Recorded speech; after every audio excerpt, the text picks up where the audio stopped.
semana estamos contentos, porque hoy es como hablar de historia.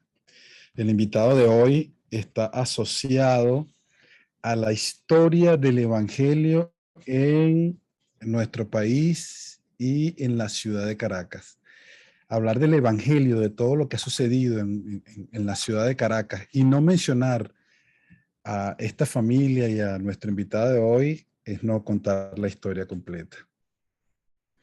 Cuando yo estaba, eso fue hace pocos días, hace poco tiempo, más joven, hacíamos deporte con ellos tenían su equipo de fútbol de masculino y voleibol femenino, y nos reuníamos unas 8 o 10 iglesias, siempre variaba, y hacíamos 2 veces por año campeonatos en el Inca de la Castellana, y ahí estaba la Iglesia Apostólica de los Chorros, siempre apoyando las actividades deportivas. Y así con un sinfín de actividades que esa iglesia producía y llevaba a cabo, y me acuerdo y me da mucha nostalgia escuchar el apellido Achón en nuestra sala.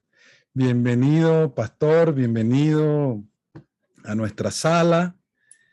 Es un gusto tenerle y queremos aprender hoy lo que el Señor tenga para darnos de parte de usted. Dios le bendiga, Pastor Ricardo, adelante. Gracias, Dios me los bendiga grandemente a todos.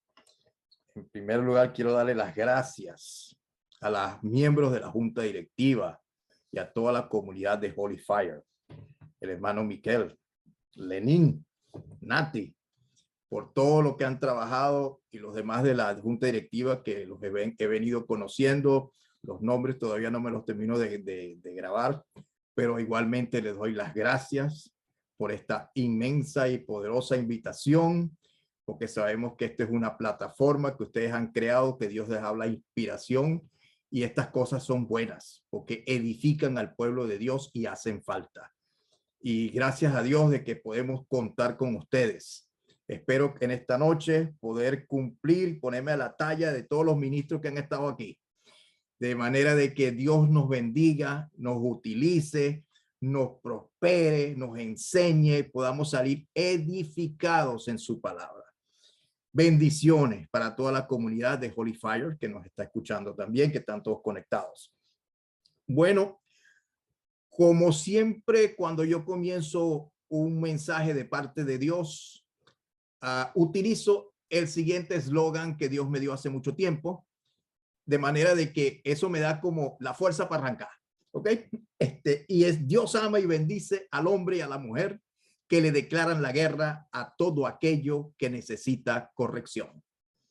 Estimados hermanos, en estos tiempos difíciles de cambios para la humanidad, escatológicos o del estudio de las últimas cosas, del cumplimiento profético, del principio de dolores y de la antesala de la gran tribulación, demandan mucho discernimiento. El cristiano de hoy tiene que entender qué es bueno y qué es malo, y esa es la fuerza de entendimiento que tenemos que tener cada uno, de saber qué es discernimiento. Hoy estaremos estudiando acerca de la obediencia del creyente y las máximas de experiencia que vienen junto con la obediencia, que forman parte de la serie sobre el crecimiento espiritual y la utilidad que esto nos lleva para nuestra vida. Vamos a ver lo que significa obediencia.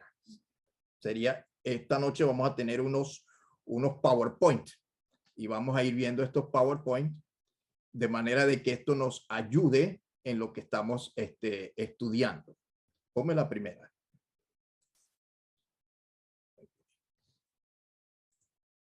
Ok, ahí la tenemos. ¿Todos lo están viendo? Me imagino que sí. Si no, levantan la mano. Que el Señor me los bendiga. ¿Qué es la obediencia? La obediencia es el acto de obedecer o acatar los mandamientos establecidos por una autoridad superior. Y fíjense que le estoy diciendo autoridad superior, obediencia es el cumplimiento voluntario de órdenes, mandatos, reglas, estatutos, directrices y leyes que se establecen en beneficio del obediente. Desde el punto de vista bíblico, la obediencia es el cumplimiento voluntario de la palabra de Dios. Es decir, el procurar cumplir con lo que Dios manda. El procurar cumplir con lo que Dios manda. Esto nos lleva a nosotros a entender que pero espérense un momentico que tenemos aquí un detallito con esto del PowerPoint. Ponme a mí. Okay. Okay. Y después volvemos, yo te digo cuando volvemos al PowerPoint. El hijo mío me está ayudando y entonces tenemos que hacer esta pequeña pausa, pero bueno, esperamos que de aquí para adelante vamos bien entendido. Ok, entonces, pásame a mí ahora. ¿Ustedes me están viendo a mí? Hágame así con la cabeza. ¿Sí? Ok, perfecto. Entonces, ¿qué viene siendo esto de la obediencia? En primer lugar, es todo mandato que es establecido por una autoridad superior. Y cuando hablamos de autoridad superior, tenemos que entender cómo, por ejemplo, imagínense que viene una ley de parte del Congreso de la República, una ley que venga de parte del presidente, un mandato, un decreto ley, o puede ser un mandato, digamos, de una municipalidad, un decreto o lo que llaman una orden municipal. Todo esto son de cumplimiento normalmente voluntario y la persona se somete porque vive en una comunidad. Ahora, siempre lo importante es que tenga que venir de una autoridad superior. Cuando uno es pequeño y está en su casa, ¿quiénes son las autoridades superiores? Tu papá y tu mamá. Cuando tú, por ejemplo, estás en el colegio, ¿quién es la autoridad superior? El maestro de la escuela. Entonces, siempre hay alguien que es la autoridad. Y eso hay que tenerlo bien claro porque sin autoridad, la obediencia no tiene sentido. Siempre tiene que ir bajo de una autoridad. Ahora bien, la obediencia está a la cabeza de todas las demás virtudes que puede realizar el creyente. Un creyente obediente hace todo lo que Dios dice que haga. Y si Dios dice que se haga algo, eso es santa palabra, ¿ok? Y se hace sin discusión. Ahora bien, eso es algo que tiene que internalizarse en cada creyente, de que si Dios dice algo, eso se hace, es un mandato, no tiene discusión. Es importante el entender de que la palabra de Dios debe de llenar nuestra mente, nuestro corazón, de manera de que sepamos cuál es la voluntad de Dios. Si eso no llena tu mente y tu corazón y no está en ti, tú jamás vas a saber cuál es la voluntad de Dios, que es agradable y perfecta. Ponme el PowerPoint número el que sigue sobre la obediencia.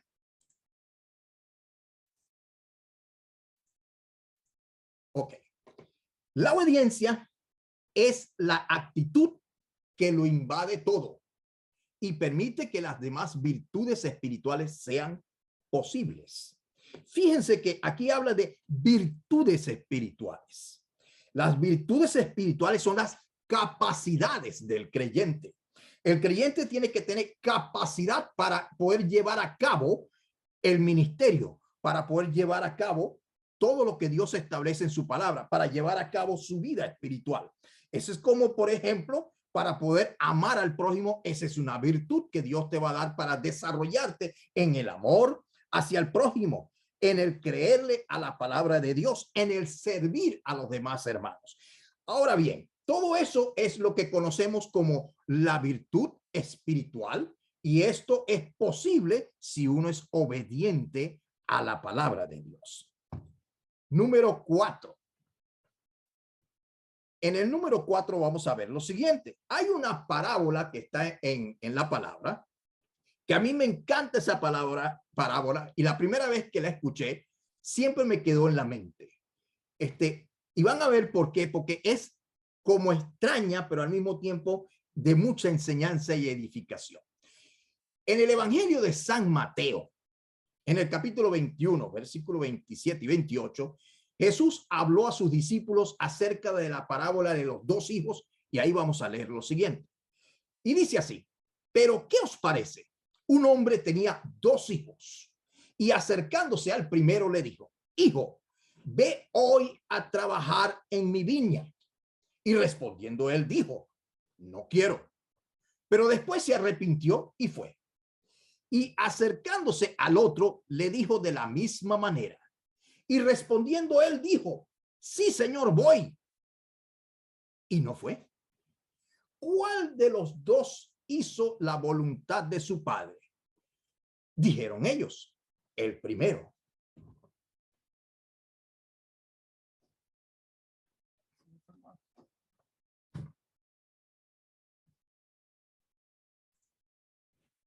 Y Jesús les dijo: de cierto os digo que los publicanos y las rameras van delante de vosotros al reino de Dios. Porque vino a vosotros Juan en camino de justicia y no le creísteis. Pero los publicanos y las rameras le creyeron. Y vosotros, viendo esto, no os arrepentisteis después para creer. Cuando uno lee este pasaje, hay una enseñanza central. Hay una enseñanza central que establece lo siguiente. Jesús, al contar la palabra, desea que nos demos cuenta de lo que hacemos. Y hay que entender que es más importante lo que hacemos que lo que decimos. Es más importante lo que hacemos que lo que decimos. ¿Qué es la enseñanza encerrada en esto? Es de que si uno se arrepiente y decide hacer la palabra de Dios, cumplir con la palabra de Dios, seguir lo que Dios manda, eso, la única forma de verlo y de entenderlo está basado en que Dios tenga el concepto de qué tú estás haciendo y que los demás al mismo tiempo tengan la visión de lo que tú estás haciendo. Por ejemplo, si Dios ve tus frutos van a hablar por ti. Si Dios ve el trabajo que tú estés realizando para la obra de Dios, eso va a hablar por ti.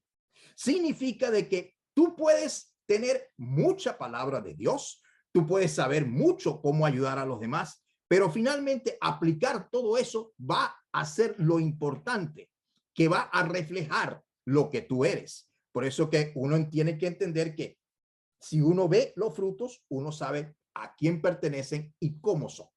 Dice, por eso que uno tiene que ver y entender de que mira lo que tú estás haciendo y eso va a reflejar lo que Dios está realizando en tu corazón, lo que tú tienes por dentro, la palabra de Dios que se ha acumulado y has entendido de parte de Dios para trabajar para el Señor. Al mismo tiempo, esto de el hacer y el mover nuestra vida, y es más importante lo que hacemos que lo que decimos, es para la gloria de Dios, para recibir bendiciones, como en el caso del Salmo 23, que dice que el bien y la misericordia nos seguirán todos los días de nuestra vida. El ser obedientes también nos permite ser llenos del Espíritu Santo. Cuando estamos llenos del Espíritu Santo, estamos en condiciones de poder alcanzar a los no creyentes y ser un ejemplo para los que observan cómo vivimos. Jesús ahora en el Evangelio de San Lucas también nos establece lo siguiente. Dice, ¿por qué me llamáis Señor, Señor, y no hacéis lo que yo digo? Importante. Si Jesús es el Señor de tu vida o de nuestra vida, uno debería de hacer todo lo que nos pida que haga. Y ahí es donde tenemos que ir reflexionando en la medida en que estamos escuchando y comprender si de verdad hacemos todo lo que Jesús nos manda hacer, si estamos dispuestos a hacerlo y si hasta el día de hoy en nuestra vida lo hemos hecho. Es importante entonces entender esto. Igualmente en el Evangelio de San Mateo, fíjense que en el capítulo 7, versículo 13 y 14 nos dice lo siguiente: entrad por la puerta estrecha. Y la puerta estrecha, de lo que yo he entendido hasta ahora, es la puerta de la obediencia. Y dice ahí, porque ancha es la puerta de la ¿qué? Desobediencia. Y el espacioso el camino que lleva a la perdición, y muchos son los que entran por ella. Porque estrecha es la puerta y angosto el camino que lleva a la vida. y pocos son los que la hallan. Ahora bien, ¿por cuál camino andamos? ¿El de la obediencia o la desobediencia? Mi papá decía lo siguiente. Mi papá se llamaba Jan Achón. Y él decía, ¿qué dijo Dios? Y cuando uno comprendía esto, a mí eso siempre hasta el día de hoy me quedó en la cabeza, me quedó en el espíritu, me quedó en la mente. ¿Qué dijo Dios? Porque es tan importante entender esto, de que no es lo que dijo este o el otro, o el libro tal, o el otro libro, no. Vámonos a la fuente, que es la palabra de Dios. Cuando usted tiene la palabra de Dios en su mano y usted lee lo que Dios dijo directamente, eso es lo que realmente uno tiene que tomar en cuenta y saber que Dios nos envía su mensaje, su palabra, y está contenida en la Biblia. Ahora, ¿cómo vamos a saber cómo piensa Dios acerca de algo si no es mediante la lectura de la Biblia y la revelación divina? ¿Cómo es la lectura y la revelación divina? Por eso es que cuando usted agarre la Biblia, usted debe orar primero. Debe tomar un lugar, como dice, apartarse para el Señor. Usted se sienta y ora y le dice, Señor, enséñame, Señor Espíritu Santo, todo lo que tú sabes acerca de mi Señor Jesucristo. Enséñame, Señor Espíritu Santo, todo lo que tú estás escuchando en el cielo. Ayúdame a comprender lo que tú tienes escrito en tu palabra. Instrúyeme, convénceme de cosas nuevas, igual que me convenciste de pecado, justicia y de juicio cuando hice mi profesión de fe. Convénceme de cosas nuevas. Enséñame, instrúyeme. Y el Señor inmediatamente te va a empezar a instruir, a enseñar, a edificar, y uno va a empezar a comprender cosas que, como dice la palabra, cosas ocultas que tú no conoces. En Primera de Juan, en el capítulo 2, versículo 5, dice lo siguiente: pero el que guarda la palabra de Dios, en este verdaderamente el amor de Dios se ha perfeccionado. ¿Sea qué? Perfeccionado. En la medida en que yo entiendo palabra de Dios, en esa misma medida el amor de Dios se perfecciona en mí. Porque yo empiezo a entender a Dios y empiezo a amar a Dios por lo que Él me está instruyendo y estoy aprendiendo de lo que Él tiene para conmigo. Y acuérdense que los pensamientos de Dios todo el tiempo son de bien y de bien y de bien, porque Dios es bueno para con nuestra vida. Ahora, fíjense lo siguiente. ¿Qué pasaría si, por ejemplo, usted escucha un sermón acerca del perdón, del perdón, y alguien que usted conoce necesita su perdón? Fíjense cómo se lo estoy diciendo. Necesita su perdón, no que usted lo perdone, sino que esa persona necesita que usted vaya y lo perdone. Pero usted procura borrar ese mensaje de su mente y continuar en una actitud de amargura y de negarse a perdonar. ¿Eso cómo se llama? Desobediencia. Es todo lo contrario a lo que Dios quiere conseguir en su vida. Alguien dirá, por ejemplo, yo voy al templo, yo voy a la iglesia. Sabrán que eso no es suficiente, porque obedecer la enseñanza de Dios es lo fundamental. Debemos comprender que obedecer la palabra de Dios es lo que el Espíritu Santo quiere que apliquemos a nuestra vida. Cuando usted se sienta tocado por algún mensaje de parte de Dios, y eso crea una verdad en usted, un concepto, y usted piensa en su mente y dice, ¿cuánto me hubiera gustado que tal persona hubiera escuchado este sermón, este mensaje? ¿Qué es lo que a veces sucede? Resulta que todo mensaje y todo sermón que usted escuche hay que aplicárselo a uno mismo, a nuestra propia vida. Cuando uno obedece a Cristo, crece en madurez espiritual y se hace más útil en las manos de Dios. En Primera de Samuel, en el capítulo 15, versículo 22, dice, ciertamente el obedecer es mejor que los sacrificios. Igualmente leemos en el Evangelio de San Lucas, en el capítulo 11, versículo 28. Ahí Jesús nos dice, Antes, bienaventurados, bendecidos, buena fortuna a los que oyen la palabra de Dios y la guardan. Y la guardan, es decir, los que la ponen en práctica y la obedecen. Ahora, seguimos. Es importante el obedecer y poner en práctica la palabra de Dios, y esto es fundamental, es la base del éxito del cristiano. La obediencia que establece la palabra de Dios no tiene fin.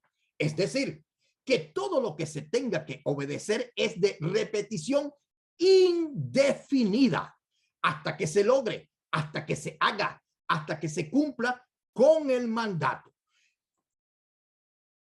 Esto es importante, sumamente importante, por lo siguiente. La obediencia que se establece a la palabra de Dios no tiene fin. ¿Me estoy explicando? No tiene fin. Es decir, es para siempre. Es decir, que todo lo que se tenga que obedecer es de repetición indefinida. La palabra repetición indefinida es para que todo creyente entienda que no es porque lo hice una vez, es suficiente. Usted puede haber ayunado una vez, pero tiene que ayunar muchas veces. Usted puede haber orado una vez, pero tiene que orar muchas veces. Usted tiene que buscar de Dios todas las veces que sea posible, y cada vez que usted lo haga, eso es de repetición indefinida hasta que se logre, hasta que se haga, hasta que se cumpla con el mandato. Ahora bien, el gran fracaso del creyente es que desfallece antes de recibir la respuesta a sus oraciones. La desesperación inunda la fe y el tiempo de espera se vuelve interminable. Entra la duda sobre la respuesta de parte de Dios. ¿Entra qué? La duda, la incredulidad, porque la persona piensa, Dios se olvidó de mí, Dios no va a responder. Mira todo el tiempo que está pasando, y cómo es posible que Dios se tome tanto tiempo y a otros le contestan de inmediatamente y a mí me tiene aquí en la lista de espera. Pues eso es lo que le pasa a la mayoría de los creyentes, porque la mayoría de los creyentes no han tenido constancia en lo que están haciendo, en lo que están buscando. No han tenido una comunión constante para con el Señor. Es el caso de las 5 vírgenes que tenían aceite. Uno se tiene que preguntar, ¿cuánto aceite tengo yo en mi vasija? ¿Cuánto tiempo he estado guardando ese aceite? ¿Cuánto me va a servir ese aceite? Y todas estas preguntas son para cuando vengan los tiempos malos, ¿cómo voy a reaccionar? Hoy día todo se quiere de inmediato, instantáneo. No existe la paciencia para esperar los resultados. Encontramos el plan de Dios para bendecirnos, y todo esto funciona al revés a como uno ha venido a pensar. Es decir, funciona de manera contraria a la lógica humana. Cuando usted le pide algo a Dios, uno dice, Señor, ayúdame, venga en mi encuentro. Y el Señor te dice, antes de que salga el sol, ayuda viene en camino. Pero, ¿cuál sol se está refiriendo? ¿El sol de mañana en la mañana? ¿El sol dentro de una semana? ¿Dentro de un mes? Pero no te ha dicho que no. Te ha dicho antes de que salga el sol. Y entonces, uno piensa que es el sol de mañana. Pero eso no fue lo que dijo Dios. Porque la lógica nuestra va de una forma, la de Dios va de otra. Y ahí es donde empiezan todos los problemas del creyente, que queremos poner a Dios a pensar como nosotros. Queremos ajustar a Dios a nuestros pensamientos. Y eso no es la forma como Dios estableció las cosas. Entonces todo cambia. Ahora bien, pásame. Ok, Dios propone, fíjense lo siguiente, que el hombre debe hacer algo primero. Y después de comprobado en el tiempo la constancia del creyente, Dios actúa. Es decir, si Dios lo dice y yo lo creo, Dios actúa. Voy a leerles eso otra vez para que lo veamos bien. Dios propone siempre que el hombre debe de hacer algo primero. Y después de comprobado en ¿dónde? En el tiempo, la constancia del creyente, Dios actúa. Es decir, si Dios lo dice y yo lo creo, Dios actúa. Nada sale del cielo sin que primero salga algo de la tierra. Nada sale del cielo sin que primero salga algo de la tierra. Por eso que Dios dice que el hombre debe de hacer algo primero. Dios te dice, dame a mí primero. Y hay alimento en mi casa o la casa de Dios. Entonces, Él da abundantemente y sin reproche al que le pida sin dudar. El que pida con la certeza de lo que se espera y la convicción de lo que no ha sucedido. De lo que no ha ¿qué? Sucedido. Dios te dice, dame a mí primero. Haga algo usted primero. En la epístola de Santiago, para entender todo esto que hemos venido hasta ahora, hay que comprender lo siguiente. Epístola de Santiago, capítulo 1, versículo del 5 al 8, nos habla de la sabiduría. Y dice, si alguno tiene falta de sabiduría, pídala a Dios, el cual da a todos abundantemente y sin reproche, y le será dado. Pero pida con fe. Y fíjense que dice con fe, no dudando nada, porque el que duda es semejante a la onda del mar que es arrastrada por el viento y echada de una parte a otra. No piense pues, quien haga que recibirá cosa alguna del Señor. El hombre de doble ánimo es inconstante en todos sus caminos. Para comprender la voluntad de Dios, para bendecirnos se requiere que sabiduría y revelación, la cual Dios está dispuesto a darla abundantemente al que se lo pida. Una de las primeras cosas que yo aprendí cuando hice mi profesión de fe y me convertí hace más, yo diría como 40 años hacia atrás, era pedir sabiduría. La epístola de Santiago. Y de ahí me puse yo a pedir sabiduría, porque yo dije, Salomón, eso fue lo que pidió. Yo hago lo mismo, porque no me voy a quedar atrás. Y una de las cosas que todo creyente tiene que hacer es pedir sabiduría todos los días, más que todo para conducirnos en esta vida, porque esta vida, cada día las cosas cambian y se ponen más difíciles. Y si no fuese por la sabiduría, no hay manera de poder enfrentar esto. La sabiduría divina se adquiere en perseverancia, que acciona la voluntad de Dios, que es la base firme de la obediencia a los mandatos de Dios. ¿Ok? Una vez que usted ha entrado en los caminos de Dios, como todos los que estamos acá, hay que perseverar o perecer. Y esto significa perecer desde el punto de vista espiritual, que usted no crece. Usted irá a ser salvo, pero a lo mejor no va a crecer como usted hubiese querido. Usted no va a, si no persevera, es como decimos, si retrocediere mi alma, no agradará a mi Señor. Si yo retrocediere. La perseverancia es el camino de fe y de santidad, que son una necesidad del cristiano, pues solamente el que persevere, ¿ok? Este será salvo. Y el que persevere, ¿qué? Hasta el fin. Este será salvo. Ahora bien, fíjense lo que dice acá en Hebreos capítulo 11. Y dice lo siguiente. Pero sin fe es imposible agradar a Dios, porque es necesario que el que se acerca a Dios crea que le hay y que él es galardonador de los que le buscan. Aquí se habla de fe, de certeza de lo que se espera y la convicción de lo que no se ve. Todo en el reino de Dios comienza de adentro hacia afuera. En el interior del hombre, lo que conocemos de logos a rema, del corazón para justicia.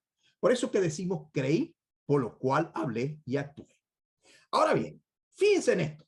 Sin fe es imposible agradar a Dios. Imposible. La palabra imposible significa que no se puede agradar a Dios sin fe. Porque es necesario que cuando uno se acerca a Dios, uno tiene que comprender que Dios está ahí. ¿Ok? Y al mismo tiempo tiene que entender que Él es galardonador de los que le buscan. Que Dios en su plan está el de bendecir, bendecir, bendecir y dar más bendición. Y esa es la voluntad de Dios, que es agradable y perfecta, para darnos el fin que esperamos. Y siempre hay que entender es que Él es galardonador. O sea, Dios está en el negocio, diría uno, de premiar, de galardonar, de dar, de ayudar, de prosperar. Ese es el plan de Dios para con cada uno, el bien. Y nosotros tenemos que entender que si no creemos en Él, de que eso es el plan de Él, entonces hemos estado con un cristianismo totalmente diferente a lo que Dios ha dicho, que es todo lo contrario a la lógica humana. La lógica humana es, tienes que ser humilde, tienes que bajar la cabeza, tienes que andar todo el tiempo pensando de que, bueno, así son las cosas, así las situaciones de la vida, bueno, no se pudo más, esto fue lo que nos trajo a ti hasta que alcanzó. Ese tipo de situación no es lo que Dios quiere para con nosotros. Le dice que eres galardonador de los que le buscan. Pero todo esto está basado en fe. Y dice, pero sin fe es imposible agradar a Dios. Y vamos a entender este asunto de la fe. Se habla de fe que dice que es la certeza de lo que se espera y la convicción de lo que no se ve. Fíjense aquí, ¿cuál es el problema de esto? Cuando uno agarra y lee en la versión latina y dice, es pues la fe, la certeza de lo que se espera y la convicción de lo que no se ve. Se busca en una Biblia americana y la americana te dice, now is faith. O sea, ahora es la fe. Now is faith. Y dice aquí la certeza de lo que se espera y la convicción de lo que no se ve. Ahora es la fe, que es la certeza de lo que se espera y la convicción de lo que no se ve. ¿Qué significa eso entonces para nosotros? Que la fe es constante, es ahora, es viva, es eficaz, ¿ok? Está ahí, presente, es ahora, no es pues, posiblemente, tal vez la fe, no, es ahora. Y todo en el reino de Dios va a comenzar en la forma en que tú creas en Dios. Eso va a estar dentro de ti. Creí, por lo cual hablé. Creí en Dios y eso me llevó a expresarme y a actuar en el Señor. Uno actúa conforme a lo que uno cree. Si tú no crees, tú no haces nada. Te quedas de brazos cruzados. Ahora bien, en todo esto hay que entender de que muchos de nosotros los creyentes lo que hacemos es hablar negativamente y no aseguramos los dichos en Dios. Todo lo que Dios nos da en sus promesas, que debería estar edificándonos sobre la roca, que es Jesucristo, en vez de edificarnos, lo que hacemos es construir sobre la arena de la incertidumbre y la incredulidad. Y esto están arrugándome la cara algunos, pero van a entender para dónde voy. Hay que entender entonces que desde que usted hizo una profesión de fe, usted comenzó a creerle al autor y al consumador de la fe, que es Jesús. Y todo, en todo y para todo. Por eso que uno dice, creí, por lo cual hablé. Pero cada vez que la persona duda, ¿ok?, de la fe, duda de Dios y su eficacia. Y al pronunciarlo con nuestra boca, retrocedemos espiritualmente. Retrocedemos espiritualmente. Es por eso que el libro de Hebreos, en el capítulo 4, versículo 14, nos dice que nos exhorta a que retengamos nuestra confesión de fe, nuestra profesión de fe por medio de la comunión con el Espíritu Santo. En otras palabras, hay creyentes que le creen a Dios en todo y para todo con su espíritu, pero hay creyentes que le creen en Dios únicamente con el alma. Es decir, limitan a Dios y no creen en todo lo que Dios puede hacer. Solo le creen cuando en su parecer Dios está capacitado para realizar lo que le pidan. Repito esto. Hay creyentes que le creen a Dios con todo su espíritu, cuerpo, alma y espíritu, y realizan la obra de Dios. Hay otros que le creen con el cuerpo y el alma, porque en el espíritu no le creen a Dios que pueda realizar todo aquello que le piden. Esto significa entonces de que son personas almáticas. Y las iglesias están llenas de cristianos almáticos que se rigen por los sentires. Me gustó la charla, el pastor tenía unción, hoy no tuvo unción. Este culto no me gustó tanto, la alabanza no fue como era, y todo es un sentir. Y este sentir lo que hace es confundir tanto a los que están a nuestro alrededor como a tu propia vida espiritual. ¿Por qué? Porque resulta de que tú no andas en un convencimiento de lo que Dios está haciendo. Para ti todo es un parecer almático. Ahora bien, cuando la persona es almática, ¿ok? Le pone a Dios trabas, porque piensa que Dios no está capacitado para realizar todo lo que le pidan. Eso es una limitación. Eso está grave. Ejemplo, vamos a poner que usted viene y le dicen, míreme, hermano, venga, llore por un hermano que tiene un cáncer en metástasis y le quedan 3 días para morirse. Y entonces le dicen, vamos a orar por el enfermo. Usted lo piensa y dice, 3 días, metástasis. ¿Qué vamos a hacer para allá? Si llegamos ya en 3 días se va a morir. Pero ¿qué es lo que termina sucediendo? De que usted dice, bueno, vamos a orar, vamos a darle. Y usted se va y llegamos allá al hospital. Cuando lleguemos al hospital y vemos aquel cuadro de aquella persona que se está muriendo, eso está grave y entubado por todos lados, nos pega aquel susto. Y entonces el hermano dice, vamos a orar, vamos a ungirlo con aceite, dale. Bueno, ¿qué? Vamos a darle. Pero ¿cómo es la oración entonces? Dice ahí, Señor, si es tu voluntad, sana a esta persona en el nombre de Jesús. Sánalo, Señor, sánalo. Y hasta lloramos. Pero ¿qué es lo que termina sucediendo? De que en ese momento oramos para curarnos en salud. Porque si a los 3 días se muere, bueno, no era la voluntad de Dios. Y por eso que oramos, Señor, si es tu voluntad, sánalo. ¿Acaso la voluntad de Dios no es agradable y perfecta y es para darnos el fin que esperamos? ¿Acaso la voluntad de Dios y la oración de fe no es para sanar al enfermo? ¿Acaso Jesucristo no murió en la cruz del Calvario, como dice Isaías 53, para el perdón de los pecados y para nuestra sanidad? Cuando dice que por sus llagas fuimos nosotros sanados.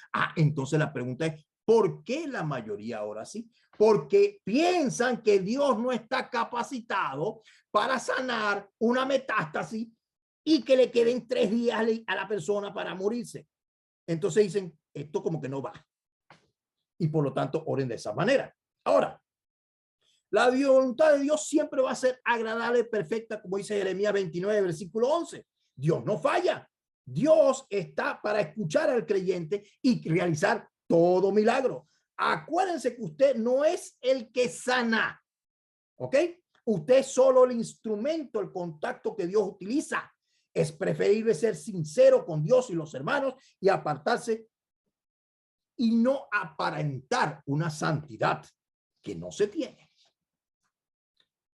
Fíjense en la próxima lámina lo que nos dice ahí acerca en Hebreos capítulo 11. Perdón, 12, me equivoqué. Capítulo 12, dice, puesto los ojos en Jesús, el autor y consumador de la fe, el cual por el gozo puesto delante de él subió a la cruz, menospreciando el oprobio, y se sentó a la diestra del trono de Dios. Este versículo ya lo escuchamos en esta noche, una hermana en la parte de la alabanza, también lo mencionó. Dice, puesto los ojos en Jesús, el autor y consumador de la fe. Aquí vemos que a nuestro Señor Jesucristo se le atribuye ¿qué cosa? Que en primer lugar Él es el objeto de nuestra fe. Él es el autor y consumador de la fe. Jesús es el origen y la causa de la fe. Jesús es también el consumador de la fe. Es decir, que en Él se basa, se efectúa, se conforma, se establece la fe. La fe existe por Jesús y en Jesús. Y también entendemos que Jesús es el único mediador entre Dios y los hombres. De allí que Él es el que propició la unión entre Dios y los hombres mediante el perdón de los pecados. Ahora, ¿qué es lo que nosotros tenemos que entender aquí? Si Jesús es el autor y consumador de la fe,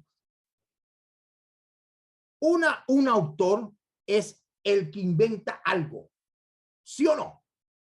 Y el consumador, si va pegado con el autor, es el que sabe cómo ponerlo a funcionar. Quiere decir que si Jesús es el autor y consumador de la fe, es el que inventó la fe. Y al mismo tiempo no solamente la inventó, sino que él también la sabe aplicar.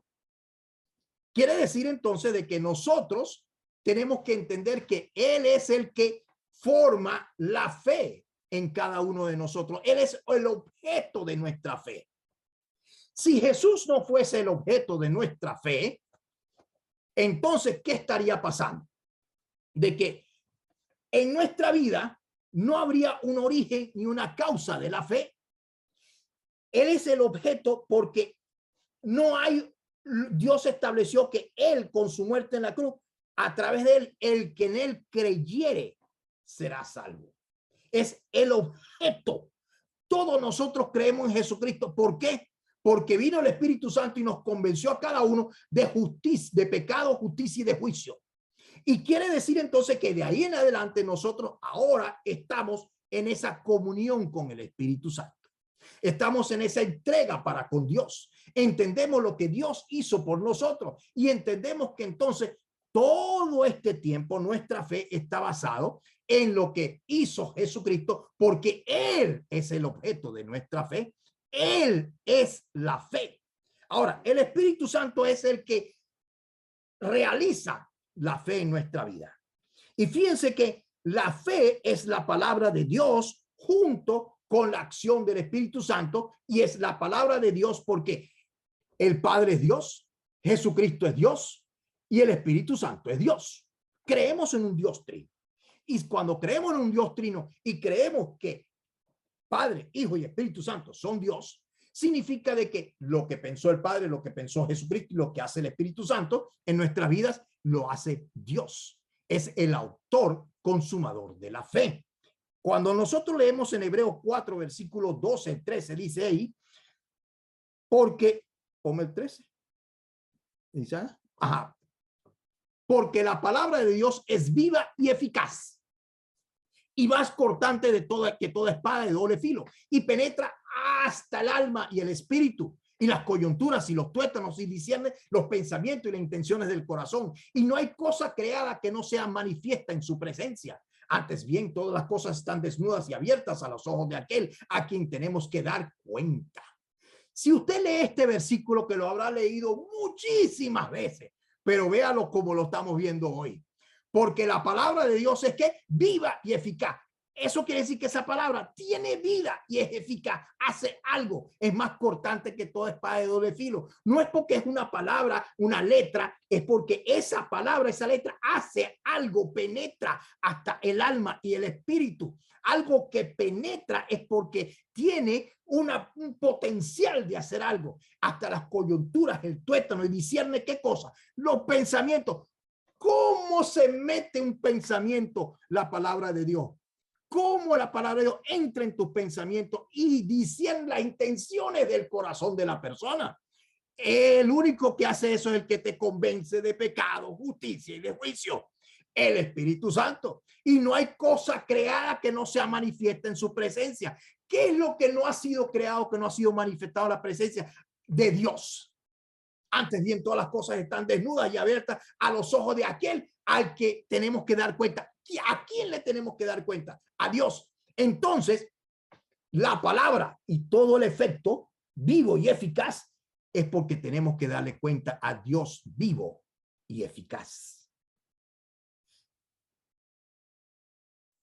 Y estos son los atributos de la palabra de Dios. Por lo tanto, si Jesucristo está en el cielo a la derecha del Padre, el Padre está en el cielo y el Espíritu Santo está aquí como promesa de Dios en la tierra, que estamos en el tiempo, la dispensación de la gracia, que es la gracia de nuestro Señor Jesucristo. Entonces entendemos el poder de Dios en nosotros. Entendemos cómo el Espíritu Santo actúa en nosotros. Vámonos ahora a entender todo esto en la forma como Dios quiere que pensemos. Vamos a ver lo que conocemos como la máxima de experiencia. En el Evangelio de San Mateo, en el capítulo 13, versículo 23, habla de la buena tierra. Y dice ahí, mas el que fue sembrado en buena tierra, este es el que oye y entiende la palabra y da fruto. Fíjense que entiende la palabra y da ¿qué? Fruto. Por su fruto los que conoceréis. Y produce el 100, el 60 y el 30 ¿qué? Por uno. Esta es la forma como Dios actúa en nuestra vida. Pregúntese, ¿en qué nivel estoy desde que hice mi profesión de fe? ¿Estoy en 100 por uno, en 60 o en 30? ¿O en los intermedios? Porque eso es lo que nos da a nosotros a entender cómo estamos, si somos buena tierra. ¿Qué tan buena tierra somos? Si somos fuertes, fidelignos y Dios puede edificar en nosotros. En el libro de Romanos, en el capítulo 10, versículo 17, dice lo siguiente: así que la fe es por el oír y el oír la palabra de Dios. En la medida en que usted se sature de palabra, en la medida en que usted escuche la palabra, en la medida en que usted lea la palabra, en la medida en que usted tiene comunión con la palabra de Dios, ¿qué es lo que eso va a hacer? Eso va a darle a usted fe. Eso va a darle a usted confianza con Dios. Eso le va a dar a usted el entender que Dios es Dios por encima de nosotros mismos. Hay que entender en todo esto lo siguiente: que hay un tiempo de espera para lo que Dios quiere hacer. Y esto se lo voy a explicar como al margen dentro de lo que venimos haciendo. Hay un tiempo de espera igual que la mujer que va a dar a luz. La mujer que va a dar a luz, cuando está embarazada, ella sabe porque sabe que va a dar a luz y que está embarazada. Por eso que el cristiano le dicen, bueno, ¿y cómo sabes tú que Dios te va a responder y que las cosas están bien? Dice, porque yo sé, porque sé. Pero porque usted sabe, porque el Espíritu Santo lo tiene usted convencido de algo. ¿Y cómo lo tiene convencido? En su espíritu. ¿Por qué? Porque lo convenció igual de pecado, justicia y juicio. Ahora lo va a convencer de la respuesta de sus oraciones. Pero para que eso suceda, usted tiene que estar convencido en el Señor. Y por eso es la certeza de lo que se espera y la convicción de lo que no se ve. Y cuando usted, por ejemplo, entiende el proceso del embarazo, la mamá tiene, la barriga le está creciendo, ¿verdad? Ella sabe que hay un bebé allá adentro, le habla, lo toca por fuera. Y todo el que la ve dice, ay, ahí está el bebé, está embarazada. Todo el mundo ve el bebé. Todo el mundo sabe que el bebé existe, como la respuesta de la oración. Todo el mundo lo ve, todo el mundo sabe que existe. Pero el problema es que hasta que no nazca ese bebé, no podemos decir, aquí está. Venga el momento del alumbramiento. Mientras tanto hay gestación, hay un proceso y viene el alumbramiento. Esto es lo que sucede cuando uno pide a Dios. Y el cristiano cuando dice, ay, esto no va a pasar, esto no va a llegar, es porque no le ha creído a Dios. Es porque en su espíritu no hay convencimiento de lo que Dios está haciendo. Seguimos con las máximas experiencias. Ok. Y dice ahí lo siguiente. Evangelio de San Lucas. Y yo os digo, pedid y se os dará. Buscad y hallaréis. Llamad y se os abrirá. Porque todo aquel que pide, recibe. Y el que busca, halla. Y el que llama, se le abrirá. ¿Qué padre de vosotros, sus hijos le pide pan, le dará una piedra? O si un pescado le dará en lugar de pescado, le dará una serpiente? O si le pide un huevo, le dará un escorpión. Pues si vosotros, siendo malos, sabéis dar buenas dádivas a vuestros hijos, ¿cuánto más vuestro Padre Celestial dará el Espíritu Santo a los que se lo pidan? Ahí dice lo siguiente. Después que uno lee esto, dice, no establece cuánto hay que pedir, buscar o llamar. Ahí simplemente te dice directo, pedid y se os dará. No dice cuánto hay que pedir. Dice, buscad y hallaréis. No dice cuánto hay que buscar.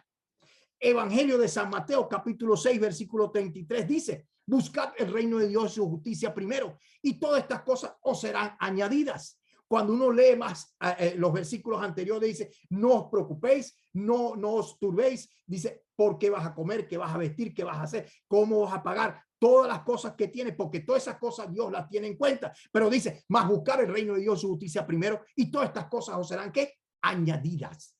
Todo lo que nosotros pedimos, todo lo que nosotros queremos, todo lo que le estamos buscando de parte de Dios, son, ¿qué? Añadiduras. Para Dios, todo eso son pequeñeces. Por eso que dice, buscar el reino de Dios y su justicia primero, ir por el mundo y predicar el evangelio. Ese es el yugo del Señor, el cual nosotros tenemos que llevar, porque nosotros estamos llamados a cosas grandes, a hacer cosas grandes para el Señor, a vivir en lo sobrenatural. También nos dice lo siguiente.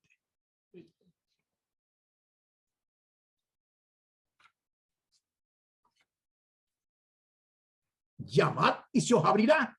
No dice cuánto hay que llamar. Someteos pues a Dios, resistir al diablo y huirá de vosotros. No dice cuánto hay que someterse y resistir. Dice acercaos a Dios y él se acercará a vosotros. No dice cuánto hay que acercarse. Dice orad sin cesar. No dice cuánta oración. 1 hora, 2 horas, 3 horas. Simplemente dice sin cesar. ¡Qué indefinido! Sin cesar. Clama a mí, yo te responderé, dice el Señor, y te mostraré cosas grandes y ocultas que tú no conoces. No dice cuánto hay que clamar.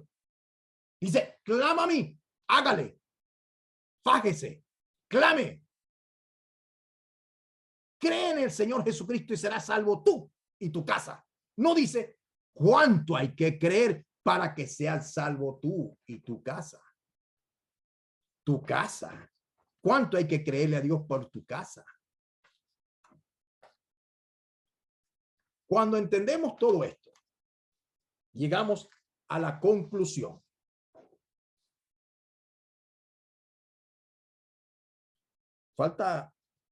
Dice, amad a vuestros enemigos. No dice cuánto debemos de amar a nuestros enemigos. Hacer el bien a los que os aborrecen. No dice cuánto tiempo. Bendecid a los que os maldicen. No dice cuántas bendiciones ni cuántas veces hay que bendecir al que te maldice. Orar por los que os calumnian. No dice cuánta oración hay que orar por los que te calumnian. El que te pide, dale. No dice cuántas veces hay que darle. Si te piden, cuántas veces hay que volverlo a hacer. Conclusión. Debes de hacer algo tú primero. Y lo que tienes que hacer debe ser indefinido hasta que se logre, hasta que se haga, hasta que suceda. Daniel, en el capítulo 10, versículos 12 y 13, en el libro de Daniel, dice ahí que Daniel oró por 21 días y obtuvo respuesta a su petición. Y viene la pregunta, ¿qué hubiese pasado si Daniel, que estaba haciendo algo, estaba ya en ayuno y oración delante del Señor, hubiese dicho, bueno, Señor, van ya 19 días, son las 3 de la tarde, no hay respuesta, ¿qué vamos a hacer? Y digo, bueno, hasta aquí llegó y se echó para atrás. No hubiera llegado al día 21, no hubiese recibido la respuesta a su oración. Y esto es lo que le sucede a muchos creyentes. No le creen a Dios, no son constantes delante del Señor, no hacen lo que Dios quiere que hagan y ni siquiera resisten el tiempo. Naamán el sirio él tenía que sumergirse 7 veces en el Jordán para ser sanado.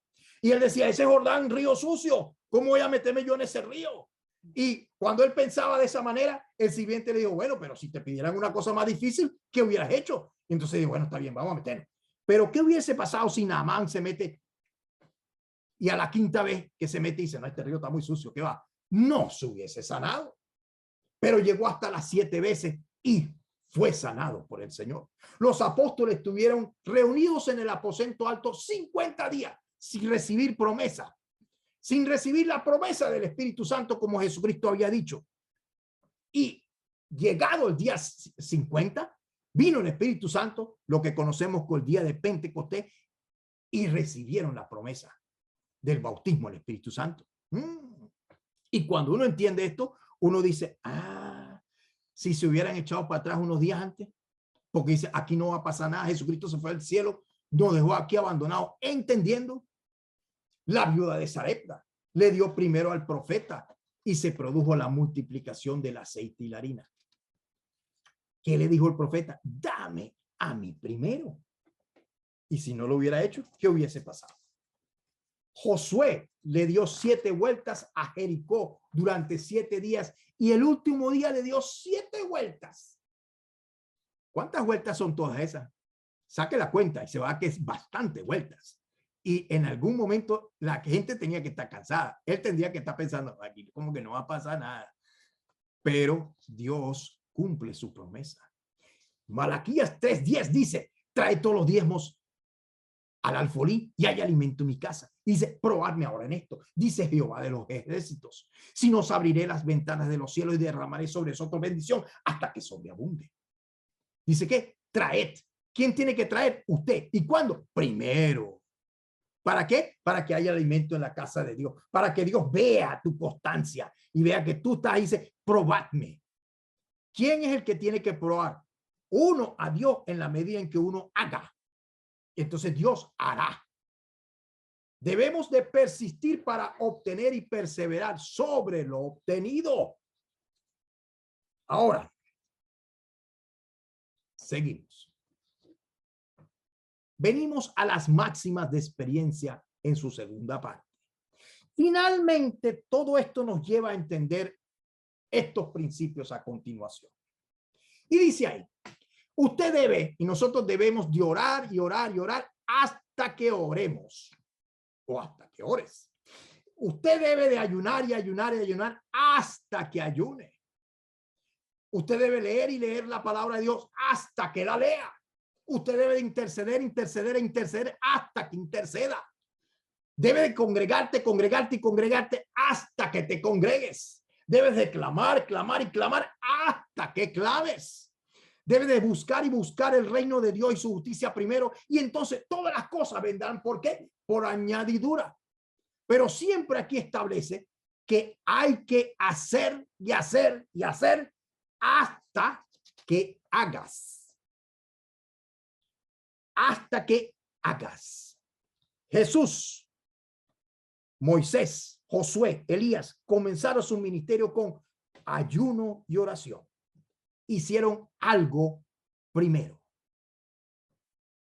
Todo lo que pidas en oración en el poderoso nombre de Jesús y conforme a la voluntad de Dios y a sus promesas te será dado a su tiempo perfecto, si perseveras en ello. Dios no tarda sus promesas. Nosotros debemos de tomar la iniciativa de acercarnos a Dios y Él es galardonador de los que le buscan. Dios está al alcance de una oración. Para Dios nada es imposible. Y todo le es posible para el que cree. Y todo aquel que cree verá la gloria de Dios. Dios nos dice, dame a mí primero. Nada sale del cielo sin que primero salga algo de la tierra. Persevere, persista en alcanzar su bendición. Acuérdense que debemos de guardar nuestra salvación con temor y temblor y correr la carrera de la salvación. No vaya a ser que nos descalifiquen. Oremos. Señor Dios Todopoderoso, te damos gracias por esta tu palabra en esta noche. Gracias, Señor, por permitirnos escuchar tu palabra y edificar nuestro espíritu. En esta hora, mi Dios Todopoderoso, pongo a todos mis hermanos, Señor, que están escuchando este mensaje y aquellos que lo escucharán en diferido, para que puedan, Señor, estar en tu presencia, en comunión contigo y comprender las maravillas que tú haces. Que puedan comprender a vivir y a entender lo que es vivir en lo sobrenatural. Que tú eres el Dios de dioses, el Rey de reyes, el Todopoderoso y eterno. Que hace las cosas más allá de lo que te pedimos o pensamos. Que la forma como tú piensas es para nuestro bien, para que alcancemos tus bendiciones que sobreabundan. Y gracias, Señor, porque sabemos que todo don perfecto y toda buena dádiva procede del cielo, del Padre de las luces, en el cual no hay sombra de variación. Y gracias porque sabemos que tú nos amas con un amor entrañable y quieres bendecirnos. Y lo único que tenemos que hacer es ser obedientes. Hacer y hacer hasta que hagamos. Dame a mí primero. Señor, enséñanos a darte a ti primero. A andar en tus caminos y buscar tu reino y tu justicia primero. Te lo pedimos en el poderoso nombre de nuestro Señor y Salvador Jesucristo. Amén y amén.